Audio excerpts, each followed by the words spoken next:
If you're a nurse writer and you've decided to give editor and client gifts this holiday season, I have some tips for how to cultivate the relationship instead of embarrassing yourself.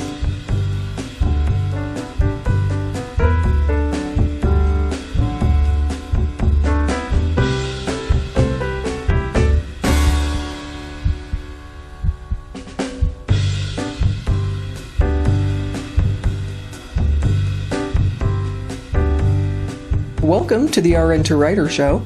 I'm your host, Elizabeth Hanes. I'm a nurse, and I did build a six-figure writing business in my spare time.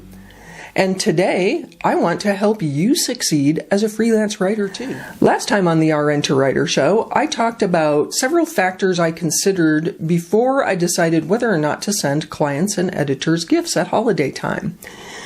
Today, I would like to offer you 3 tips for making sure if you do send a gift that it has the intended effect of cultivating the relationship and not embarrassing you or the client and tanking the relationship.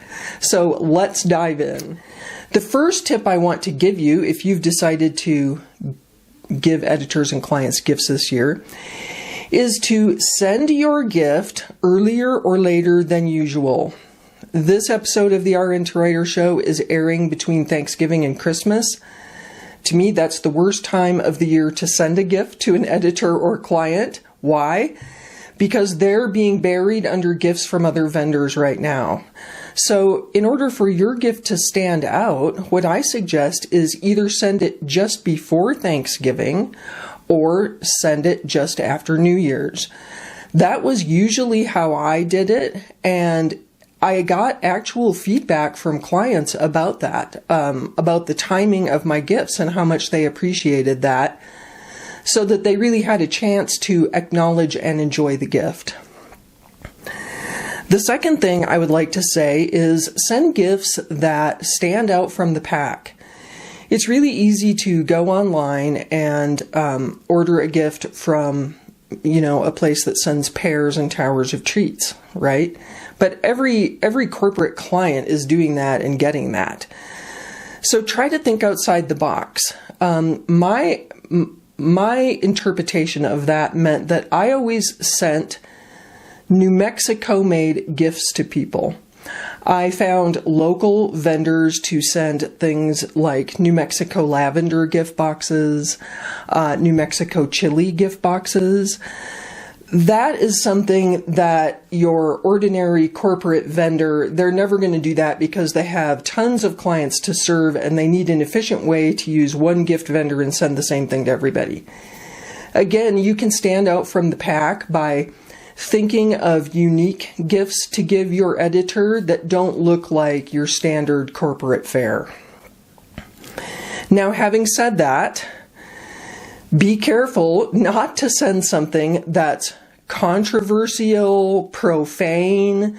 Don't send gag gifts to people.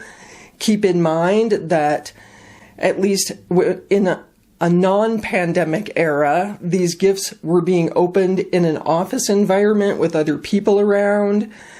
So even though you and an editor may have bonded over your political views, for example, sending them a cap that ridicules the other side may not be the best idea if that's being opened in a group environment with other coworkers you don't know. It can embarrass that person. It can embarrass you with that editor. Don't do that. I think all of you are smart enough not to do that, but like I said, I have heard some real horror stories from editors about inappropriate gifts they received from freelance writers. So just don't do that. Now, one obstacle you're going to have to overcome during the pandemic is so many people work from home. Unless you have a very close relationship with an editor, I don't feel it would be appropriate to ask them for their home address to send a gift. Fortunately, there are services online where you can simply supply a person's email address and the service will contact them and allow them to choose a gift on their own at the dollar value you have set. I will drop a link for that in the show notes or the description for at least one of those services. And because I know you're all splendid researchers, I know you can go out on your own and find others like that. However, on the flip side, I have had close relationships with editors where we did exchange our home addresses and we each sent each other a card or a gift directly there.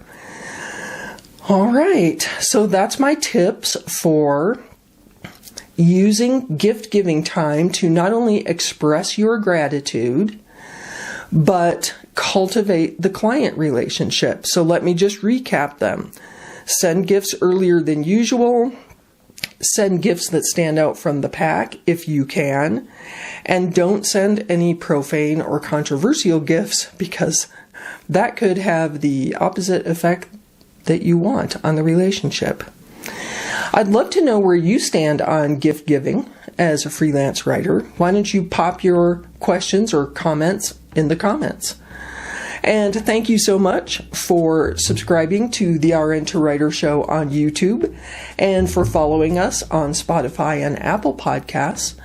And we'd be very thankful if you popped over to Apple Podcasts and dropped us a rating or a review so that other nurses can know that we're worth following. Thank you so much, and we'll see you next time on the RN2writer Show. Until then, keep pitching.